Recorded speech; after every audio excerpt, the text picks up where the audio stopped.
गोस्वामी जी कहते हैं कि 4 युग हैं और चारों युगों में अलग अलग चीजों की महिमा है। क्या क्या है?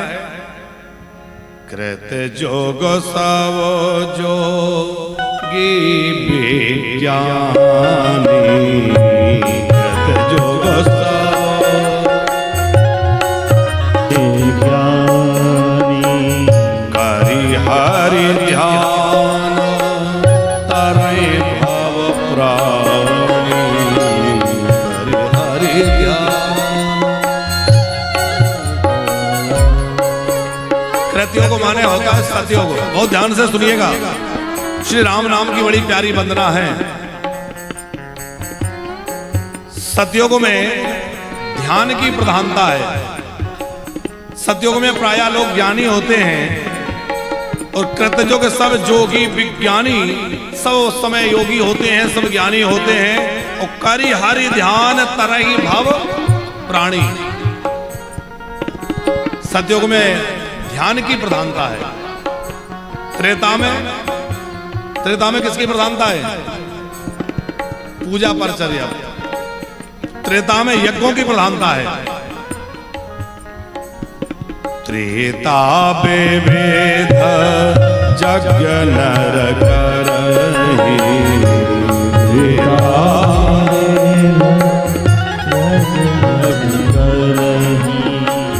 प्रभोहि समार्पे कर्म भव तरहि।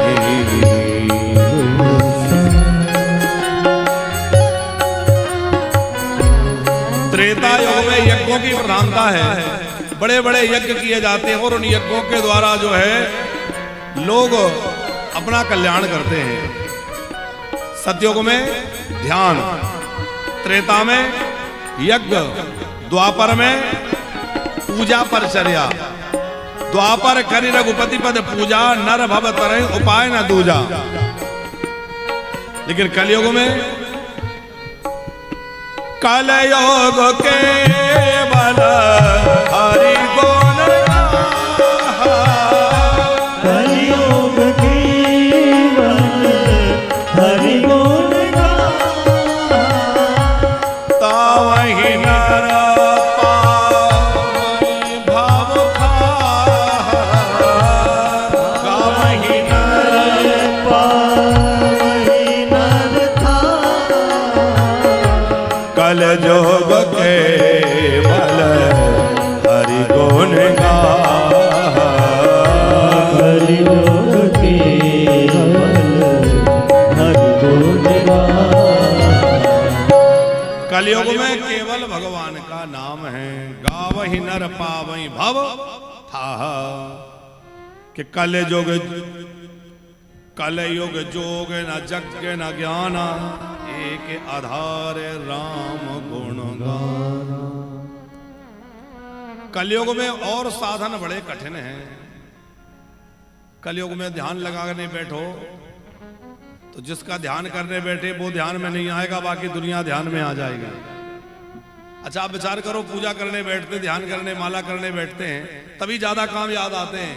उसको फोन करना था, वहां जाना था, ये करना था, ज्यादा चीजें तभी याद आएंगी। यज्ञ के लिए त्रेता में यज्ञों की विशेषता है। लेकिन यज्ञ के लिए क्या है कि यज्ञ में एक तो मंत्र की शुद्धि हो, दूसरे सामग्री की शुद्धि हो। अब मंत्र की शुद्धि हो पाना, वैसे योग्य ब्राह्मण मिले, आचार्य मिले, और सामग्री की शुद्धि हो पाना वो तो बड़ा आज के समय में मुश्किल है। बड़ी भारी समस्या ये है अरोड़ा जी कि पैकेट के घी से हवन हो रहा है। अब आप विचार करो, सिंथेटिक वो पैकेट का जो घी है वो क्या हवन के योग्य है? पशुओं की चर्बी मिलाई जा रही है, अखाद्य वस्तुएं उसमें मिलाई जा रही हैं, और उससे हम हवन कर रहे हैं और हम सोच रहे हैं हमारा कल्याण होगा। कल्याण नहीं होगा, उससे हमें नरकों में जाना पड़ेगा।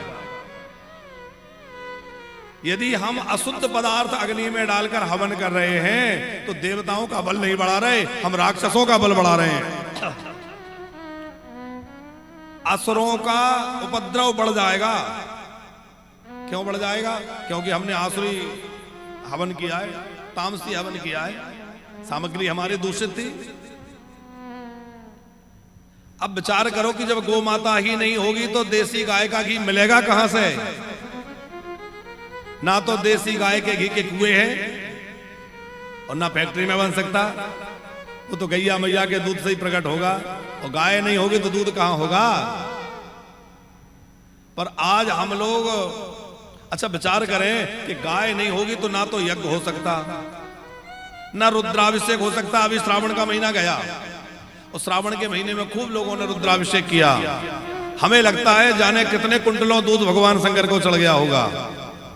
पर आपको पता है कि यदि आप भैंस का या थैली का दूध भगवान शंकर को चढ़ा रहे हैं तो आप पुण्य नहीं कर रहे बल्कि अपराध कर रहे हैं। ये अपराध है। केवल देसी वेद लक्षणा भारतीय गाय के दूध से रुद्राभिषेक का ही महत्व है, बाकी कोई दूध चढ़ाना निषिद्ध है। श्री गिरिराज जी में लोग दूध की धारा लगाते हैं, मुखारबिंद में दूध चढ़ाते हैं, गिरिराज जी में दूध की धारा लगाते हैं। पर गिरिराज जी को भी भैया भले ही छटाक भर दूध चढ़ाना, पर जब भी चढ़ाना देसी गाय का दूध चढ़ाना, किसी और प्रकार का दूध मत चढ़ाना, नहीं तो श्री गिरिराज जी के श्रीअंग में छाले आ जाएंगे, श्री गिरिराज जी को पीड़ा हो जाएगी। भगवान शंकर को दूध क्यों चढ़ाया जाता? अच्छा, कितने लोगों को पता है कि दूध से अभिषेक क्यों होता है? आनंद जी, चलो हम इसका एक शास्त्रीय कारण बताएं। एक महात्मा थे जो बड़े तपस्वी थे, नाम तो हमें उनका विस्मरण हो रहा है। बड़े तपस्वी महात्मा थे। उन्होंने कठोर तप करना प्रारंभ किया। इतना कठोर तप किया कि उनके तप की ज्वाला से जो है स्वर्ग आदि भी दग्ध होने लगे। उनके ताप से सब भयभीत हो गए। तो सब देवता भगवान नारायण के शरण में गए, भगवान शंकर के शरण में गए। भगवान शंकर से कहा कि कुछ करिए। भोले बाबा ने कहा हम क्या करें? पर सब देवताओं के और सबके हित के लिए भोले बाबा उन महात्मा के आश्रम में गए। सोचा कि तपस्या करने वाले को यदि क्रोध आ जाए तो उसका तप समाप्त हो जाता है, उसके तप की शक्ति कम हो जाती है। कुछ ऐसा करें कि इनको रोष आ जाए, काम आ जाए, बीच में क्रोध आ जाए। तो काम क्रोध ये विकार तपस्या को नष्ट करने वाले। तो भगवान शंकर ने क्या किया पंकज जी कि उन महात्मा के आश्रम में जाकर के और अपना तीसरा नेत्र खोल के चारों ओर देखा। तो तीसरा नेत्र खोल के देखने से वहां जितने पेड़ थे, जो सुंदर सुंदर लताएं थी, सुंदर बगीचा था, वो सब जल करके स्वाहा हो गया। और महात्मा का ध्यान खुला। भगवान शंकर तो चले गए। ध्यान खुलते ही उन्होंने देखा कि अरे मेरे आश्रम का ये क्या हाल हो गया, ये किसने जला दिया? महात्मा को बड़ा रोष आया। और महात्मा को जब रोष आया तो उन्होंने श्राप दिया कि जिसने भी मेरे आश्रम में आकर ये कार्य किया है उसके शरीर में दाह उत्पन्न हो जाए, उसका शरीर दहकता रहे। अब जब कहा कि उसके शरीर में दाह उत्पन्न हो जाए तो भगवान शंकर के शरीर में दाह उत्पन्न हो गया। एक तपस्वी महात्मा का श्राप, शरीर जलने लगा, बड़ा दाह होने लगा अंदर। भगवान शंकर ने कहा अब क्या करें? भगवान नारायण ने कहा कि इसका उपाय केवल गौ माता कर सकती है। तो गौ माता को बुलाया गया और गौ माता ने आकर के अपने थनों से सुंदर दूध की धारा भगवान शंकर पर गिराई। और जैसे ही गौ माता के दूध की धारा भगवान शंकर के ऊपर गिरी, भगवान शंकर का दाह समाप्त हो गया, दाह ठंडा हो गया। जिस समय यह घटना हुई, ये कथा जब हुई लीला, उस समय श्रावण का महीना था। तो उस समय भगवान शंकर ने कहा कि आज गैया मैया के दुग्ध से मेरा दाह समाप्त हुआ है। आज से जो कोई भी मुझे दूध चढ़ाएगा, गाय का दूध आकर के मुझे अर्पण करेगा, मैं उससे बड़ा प्रसन्न होऊंगा और उसको मनोवांछित फल प्रदान कर दूंगा। तब से भगवान शंकर को गाय का दूध चढ़ने लगा। लेकिन गाय का दूध चढ़ने लगा, थैली का नहीं। अच्छा, एक और बात आपसे कहें, कामधेनु कौन है? पंकज जी, कामधेनु कोई गैया नहीं है, प्रत्येक गाय कामधेनु है। यदि आप उसकी मन से सेवा करें तो प्रत्येक गैया जो है वो कामधेनु है। कल्प वृक्ष क्या है? आपके घर के सामने लगा तुलसी का बरवाही कल्प वृक्ष है। आप प्रेम से उसकी सेवा करिए, वो आपको हर कल्पना को पूरी करने वाला है। तुलसी का बरवाही कल्प वृक्ष है। चिंतामणि क्या है? चिंतामणि है श्री शालिग्राम जी की शिला। आप शालिग्राम जी के शिला की सेवा करिए और जो चिंतन करेंगे हाथ में लेकर भगवान शालिग्राम वो आपको प्रदान कर देंगे। बात समझ में आई? हर गैया कामधेनु है। आज हमने गौ माता की उपेक्षा कर दी, हम सोचे कि यज्ञ संपन्न हो जाए। देखो अभी पितृपक्ष आ रहा है, अब पितरों को आप भोग लगाएंगे। यदि ऐसा शास्त्र की बात हम कह रहे हैं, अपने मन से हम कोई बात नहीं कहते, पूरा प्रयास करते हैं कि हम अपने मन से कोई बात ना कहें। महापुरुषों के द्वारा सुनी हुई शास्त्र की बात या जहां पढ़ी हुई कहें। अग्रवाल जी, शास्त्र में स्पष्ट निर्देश है कि गाय के दूध दही घी का ही प्रयोग श्राद्ध में होना चाहिए। गाय के दूध दही के अतिरिक्त यदि किसी और दूध दही घी का प्रयोग श्राद्ध कर्म में हो रहा है तो पितृ उसको ग्रहण करना तो दूर, उसकी ओर देखेंगे भी नहीं। पितरों के श्राद्ध में भी गाय के दूध दही की ही महिमा है। लेकिन अब श्राद्ध के लिए भी दूध दही नहीं बचा, अभिषेक के लिए भी तो ना तो रुद्राभिषेक हो सकता, ना श्राद्ध हो सकता, ना यज्ञ हो सकता। पंचगव्य कहां से मिलेगा, गोगव्य कहां से मिलेगा? और ये सब नहीं मिलेगा तो कुछ नहीं हो सकता। इसलिए भैया हमारे सारे धर्म कर्म जो कुछ भी है वो सब नष्ट हो जाएंगे यदि गैया नहीं बची तो। इसलिए गौ माता की रक्षा करिए और जितना हो सके गौ माता को बचाइए। प्रतिदिन गोग्रास निकालिए। कम से कम एक गैया को जीवन में एक व्यक्ति निर्णय कर ले कि मैं कम से कम एक गैया की सेवा की जिम्मेवारी लेता हूं, चाहे अपने घर में करूं, मोहल्ले में करूं, किसी गौशाला में करूं, पर मैं एक गाय की जिम्मेवारी लेता हूं। सिर्फ बातें करने से बात नहीं बनेगी। अग्रवाल जी, बहुत दिन पहले हम भोपाल में एक बार कथा कह रहे थे पंकज जी, तो हमने गौ महिमा पर कुछ चर्चा की।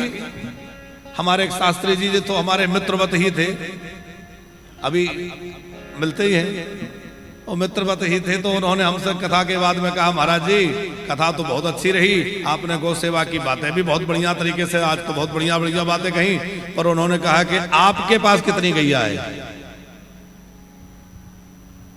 उन्होंने पूछा आपके पास कितनी गैया है?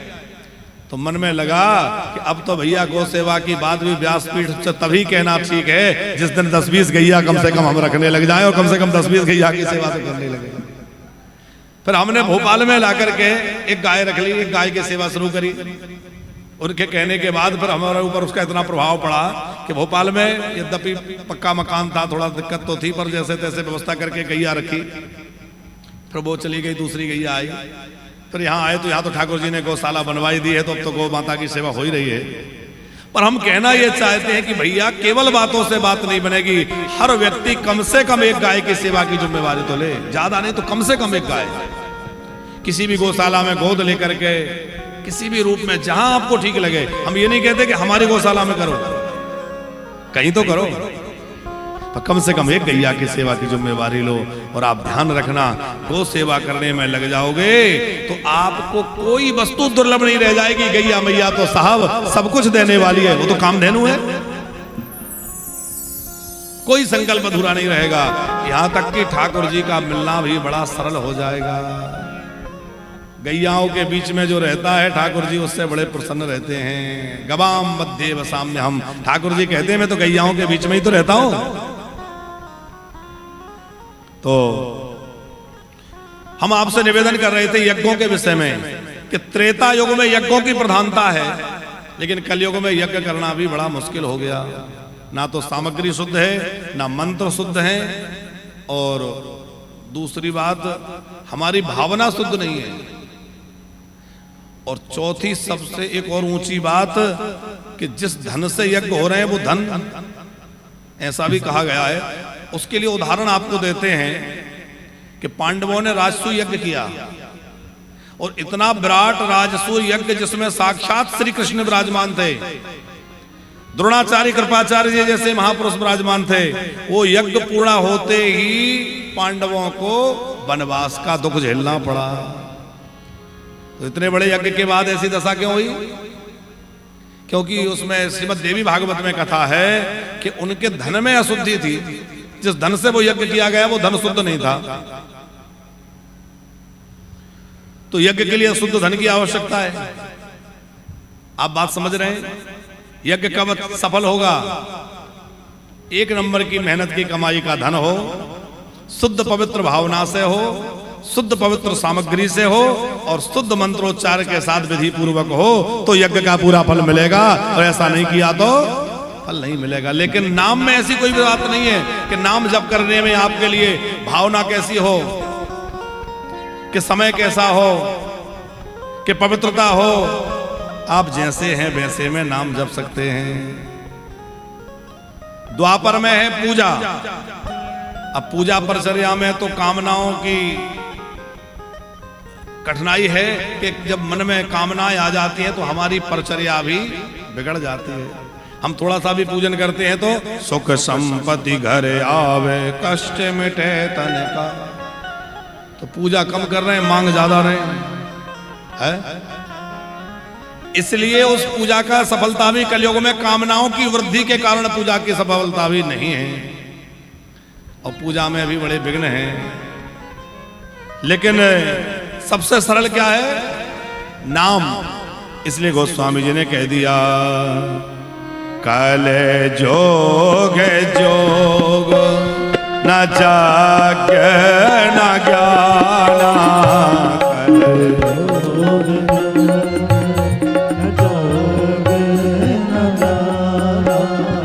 कल जोग जाग्य न जोग न ज्ञाना, जोग जग न जोग न ज्ञाना।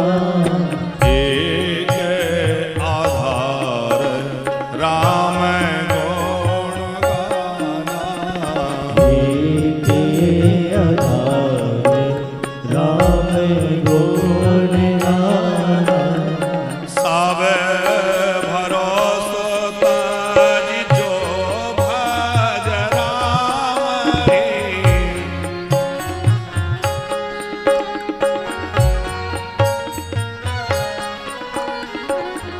सब भरोस तज जो भज राम ही। सारे भरोसे त्याग कर जो राम को भजता है, जो राम नाम का आश्रय लेता है, प्रेम समेत गाव गुण ग्राम ही, सोई भव तर कछु संशय नाही। वो भवसागर से सहज पार हो जाएगा, इसमें कोई संशय नहीं है। क्योंकि नाम प्रताप प्रगट काली माही, नाम प्रताप जग कल योग केवल नाम आधार, योग केवल नाम आधार। सुमरे सुमरे नर उतरहि पारा, सुमरे सुमरे नर उतरहि पारा। कल योग केवल नाम आधारा, योग केवल नाम आधार। सुमरे सुमरे नर उतरहि पारा, सुमरे सुमरे नर उतरहि पारा। कलयुग में तो भगवान का नाम ही आधार है। इसलिए एन केन प्रकारेण, देखो नाम जप में कोई शर्त नहीं है। बाकी कोई भी उपाय हो, हर उपाय में कोई ना कोई शर्त है। ना तो इसमें यह है कि पवित्र होकर जपें, ध्यान देना नाम जप और मंत्र जप दोनों अलग हैं।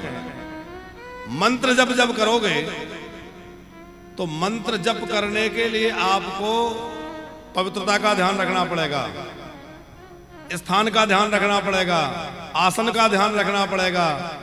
लेकिन नाम जप में ना तो पवित्रता की बात है, आप सोए रहे हैं, आप बिना स्नान किए हुए हैं, आप रास्ते में चल रहे हैं, आपका मुंह झूठा है, चाहे जैसी अवस्था है आप कभी भी कैसे भी नाम ले सकते हैं। नाम लेने में कोई नियम नहीं है। और ऐसा भी नहीं है कि आपकी भावना अच्छी हो तो ही नाम लें। आपकी भावना चाहे जैसी हो, पर यदि राम नाम लेते रहेंगे तो भावना अपने आप सुधर जाएगी और आपकी भावना दिव्य बन जाएगी। एक वो कहा जाता है ना, मुख में राम बगल में छुरी। हम कहते हैं जिसके मुख में राम होगा उसके बगल की छुरी अपने आप छूट जाएगी साहब, छुरी रह ही नहीं पाएगी। राम नाम का प्रभाव है कि उसकी भावना बदल जाएगी, उसका स्वभाव बदल जाएगा, उसका जीवन बदल जाएगा। राम नाम जपने वालों के जीवन की मोहकता। अच्छा, सूर्य नारायण जब उदित होते हैं तो उनसे ये नहीं कहना पड़ता कि हमारे घर का अंधेरा भी दूर कर दो। कहना पड़ता है क्या? सूर्य उदित होंगे तो उनसे प्रार्थना नहीं करनी कि हमारे घर का अंधकार भी दूर कर दीजिए। जैसे ही वो उदित होंगे अपने आप अंधेरा भाग जाएगा। वैसे ही राम नाम का सूर्य जब आपके जीवन में प्रकट होगा तो आपको कहना नहीं है कि हमारे दुख दूर कर दो, आपके सारे दुख अपने आप भाग जाएंगे, सारे संकट अपने आप कट जाएंगे। राम नाम मणिदीप धर जी है दे हरिद्वार, तुलसी भीतर बाहरो जो चाहसी हो जया। अंदर और बाहर उजाला चाहते हो। अंदर कौन सा अंधेरा है? अंदर जो है वो अज्ञान का अंधेरा है। और बाहर, और बाहर भैया हम संसार में भटक रहे हैं, क्या करें क्या ना करें समझ नहीं पा रहे हैं, किम कर्तव्य मूड हो रहे हैं।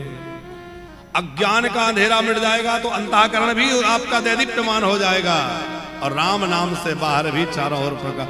माने आपके व्यवहारिक जीवन की समस्याएं भी और आपके अंदर की समस्याएं भी, अपने आप की समस्याएं भी सब राम नाम से समाप्त हो जाएंगी, भगवान नाम से सब मिट जाएंगी। कि पाही ना कही गति पतित पावन, राम हरे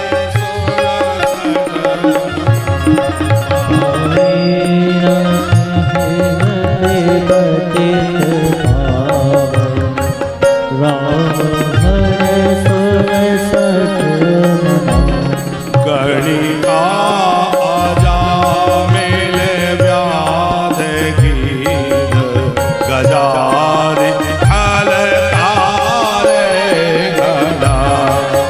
गणिका आजा मेले व्याध गीत गजारि खल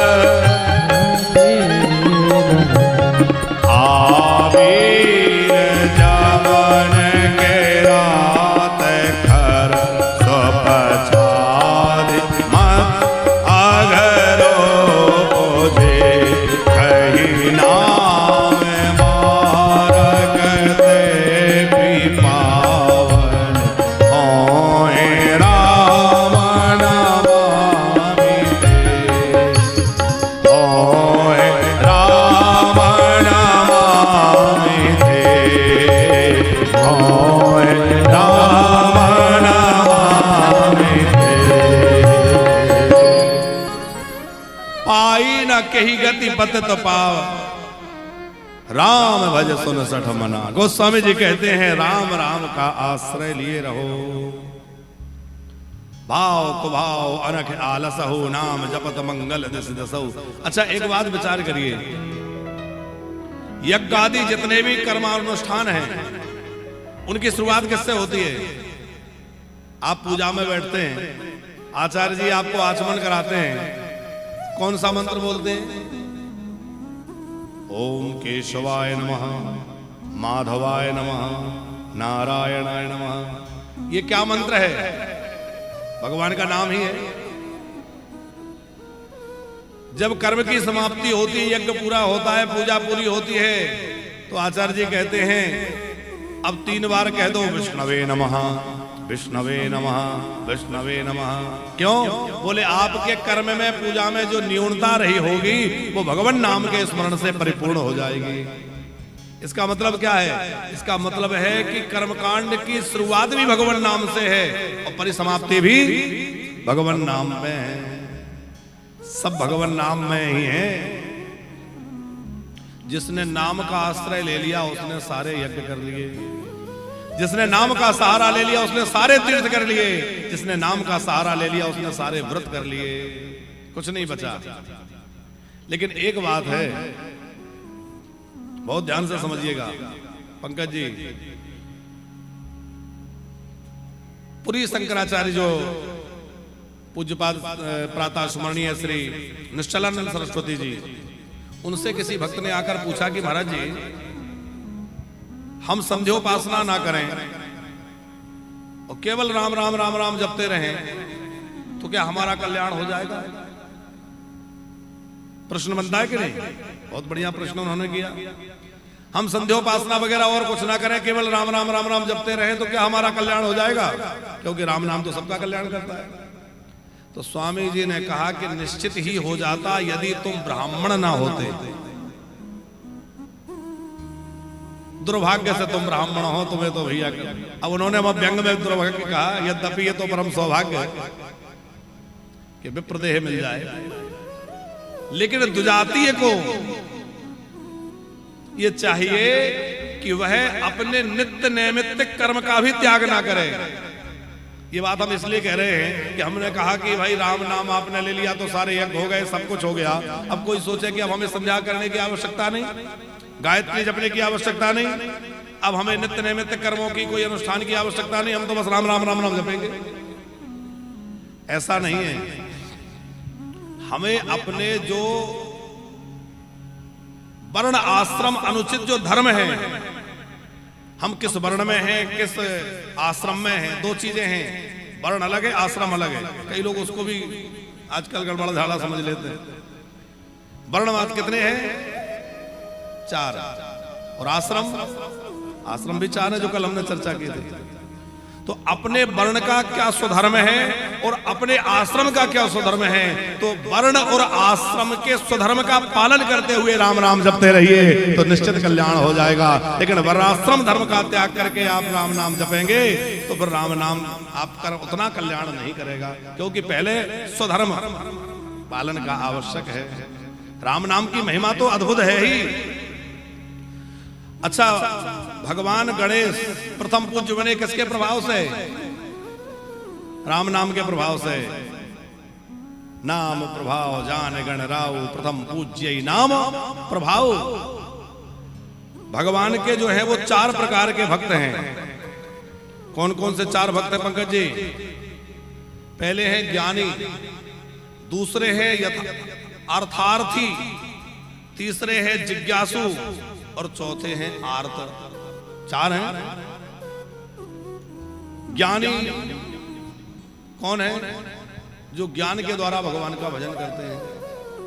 देखो, कथा तो हम लोग सुन ही रहे हैं, राम कथा के प्रसंग तो हम आगे सुनेंगे। आप लोग कहेंगे राम कथा के प्रसंग तो सुना नहीं रहे, जहां तहां उलझ जाते हैं। आर्त भक्त कौन है? जो किसी दुख से, किसी संकट में पड़ करके वो आर्त भाव से भगवान का भजन करे, वो आर्त भक्त है। अर्थार्थी वो है जो धन की इच्छा से, कुछ पाने की इच्छा से भगवान का भजन करे, वो अर्थार्थी भक्त है। जिज्ञासु वो है जो भगवान को जानने की इच्छा से भजन करे, और ज्ञानी वो है जो सबको जान करके, भगवान के तत्व को जान करके और भगवान के भजन में लग जाए। तो पंकज जी, आर्त भक्त कौन है? श्री प्रहलाद जी। प्रहलाद जी महाराज आर्त भाव से भगवान को जप रहे हैं, क्योंकि पिता ने पीड़ा पहुंचा रखी है कि नाम जपत प्रभु कीन प्रसाद।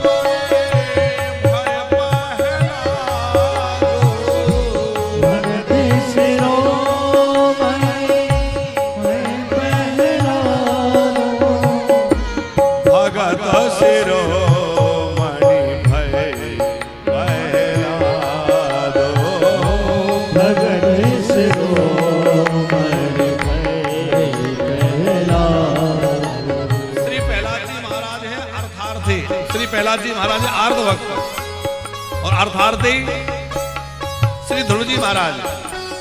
श्री ध्रुव जी महाराज को किससे सिद्धि मिली, भगवान किससे मिले?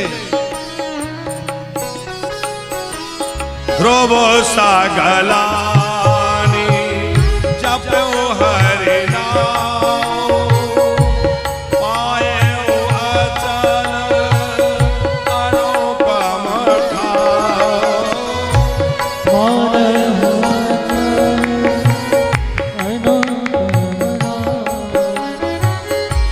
ध्रुव सगलानी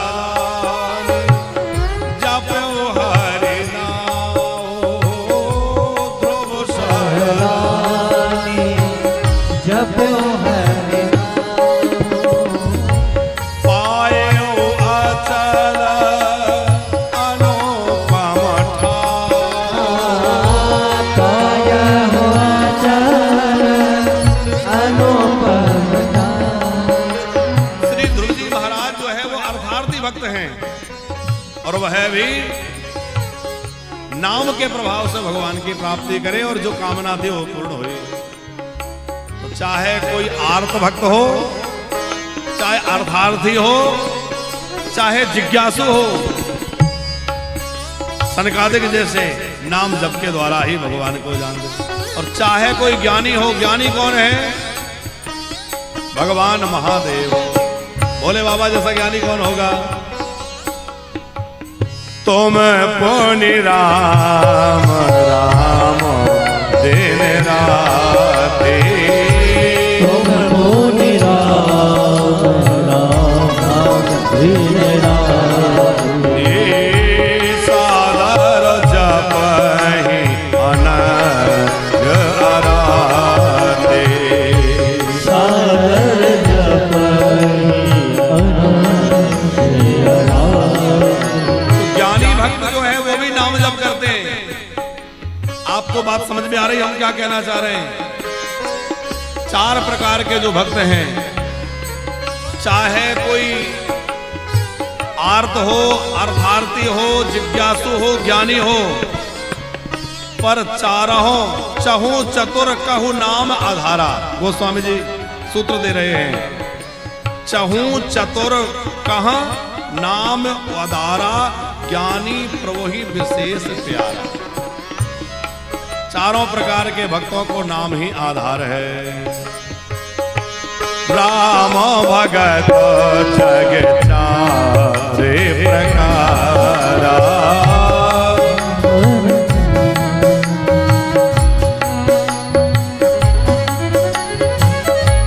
शुक्र ते चार अनागे उदारा,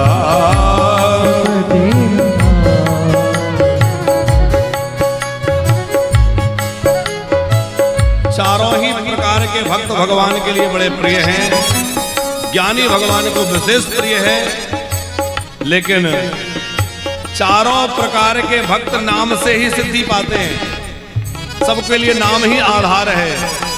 इसलिए हम चाहे जिस कोटि के भक्त हों, हमें भगवान के नाम का आश्रय लेकर के नाम जप में लग जाना चाहिए, नाम जप करते रहना चाहिए।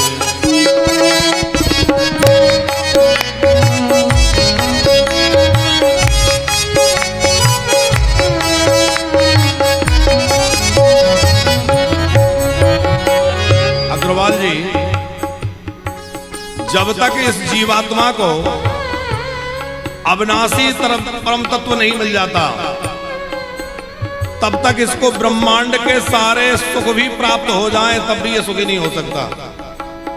बहुत गंभीर बात है। स्वामी करपात्री जी का वचन है, पंकज जी, कि जब तक अविनाशी तत्व की प्राप्ति ना हो जाए, सारे ब्रह्मांड के भोग पदार्थ भी मिल जाएं, तब भी कोई सुखी नहीं हो सकता है। इसलिए अविनाशी तत्व की खोज में हमें निकलना होगा, तभी हम सुखी हो सकते हैं। और उसकी खोज में हमें सबसे सहायक क्या है? बोले सबसे सहायक है भगवान का नाम। यदि नाम का आधार बना रहेगा तो भगवान बड़ी जल्दी मिल जाएंगे, क्योंकि राम जी तो जल्दी पकड़ में नहीं आएंगे। पर नाम मत छोड़िए, तो नाम के पीछे पीछे नाम ही चलता है। हनुमान जी की तरह राम जी बस में हो जाएंगे। सोमरी पावन सुतो पावन नामो, सोमरी पावन सुत पावन नाम, अपने बस कर राखे रामो, अपने बस कर राखे राम।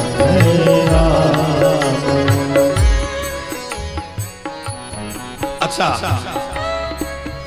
हनुमान जी ने राम जी को अपने बस में कर रखा है। सुमर पवन सुत पावन नामू और अपने बस कर राखे रामू। एक व्यक्ति एक संत से कहने लगे, महाराज जी यहां राम जी का नाम गोस्वामी जी ने रामू क्यों लिख दिया? अरे ऐसा भी लिख सकते थे, सुमरी पवन सुत पावन नामा अपने बस कर राखे रामा, तो चौपाई तो पूरी हो रही थी, मात्रा भी कम नहीं हो रही थी, फिर रामू क्यों लिखा? अरे राम जी इतने बड़े हैं, परम ब्रह्म हैं, तो उनके नाम में थोड़ा आदर रखना चाहिए। गोस्वामी जी ने ऐसे ही लिख दिया। वो महात्मा भी बड़े अद्भुत थे, उन्होंने कहा ऐसे ही नहीं लिख दिया। गोस्वामी जी का एक भी चौपाई की एक मात्रा, एक अनुस्वार भी व्यर्थ नहीं है।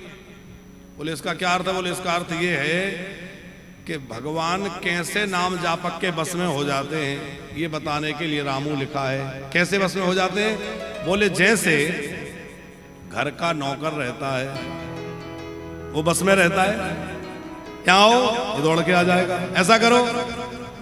अच्छा, वो घर के नौकर के नाम प्राय कैसे होते हैं? रामू, श्यामू, ऐसे नाम होते हैं ना। तो बोले इसलिए भगवान का नाम यहाँ रामू लिखा है कि जैसे घर का नौकर अपने स्वामी के सामने हाथ जोड़े खड़ा रहता है, वैसे ही नाम जापक के लिए भगवान सामने खड़े रहते हैं। बता क्या करना है? तो भैया भगवान पकड़ में ना आए तो कोई बात नहीं है, नाम पकड़े रहो, और नाम पकड़े रहोगे तो भगवान दूर नहीं जा सकते, भगवान पकड़े रहे। अच्छा, नाम बड़ा है कि राम बड़े हैं? वो स्वामी जी कहते हैं को बड़ छोड़ कहत अपराधो। पर हाँ ये समझ लो कि भगवान को अहिल्या को तारने के लिए स्वयं जाना पड़ा, अहिल्या को तारा, लेकिन भगवान के नाम ने कितनों को तार दिया? गणिका जा मिलगी दिव्याद है। राम जी को समुद्र पार करना था पंकज जी, तो राम जी ने बड़ी भारी बंदर भालुओं की सेना तैयार करी और समुद्र पार किया। लेकिन भगवान का नाम का आधार लेकर तो जाने कितने कितने भव से पार हो जाते हैं, कितने लोग भव पार हो जाते हैं। अरे हो गए भव से पार लेकर नाम तेरा।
देवानंद, राम नाम लिख दिया सिला पर, राम नाम लिख दिया सिला पर। थे नल नील जाति के वानर, हे नर नील जाति के वानर, राम नाम लिख दिया सिला पर, राम नाम लिख दिया सिला पर। अरे हो गई, अरे हो गई सेना पार लेकर नाम तेरा, हो गई सेना पार लेकर नाम तेरा, प्रभु हो गए सबसे पार लेकर नाम तेरा, हो गए भव से पार लेकर नाम तेरा।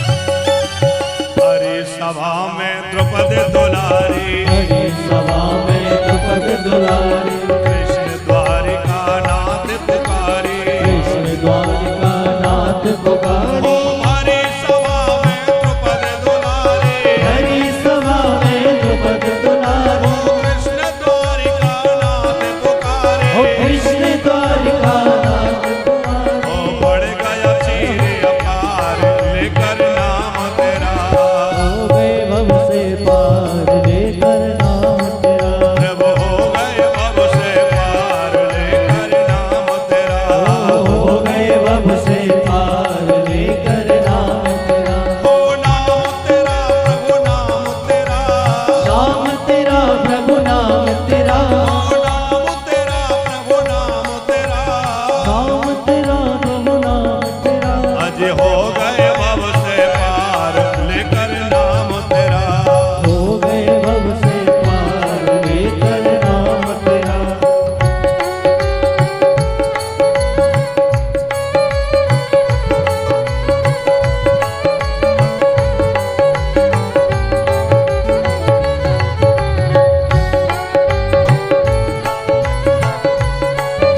दोनों हाथ उठा के ताली बजाते हो, हरि बोल।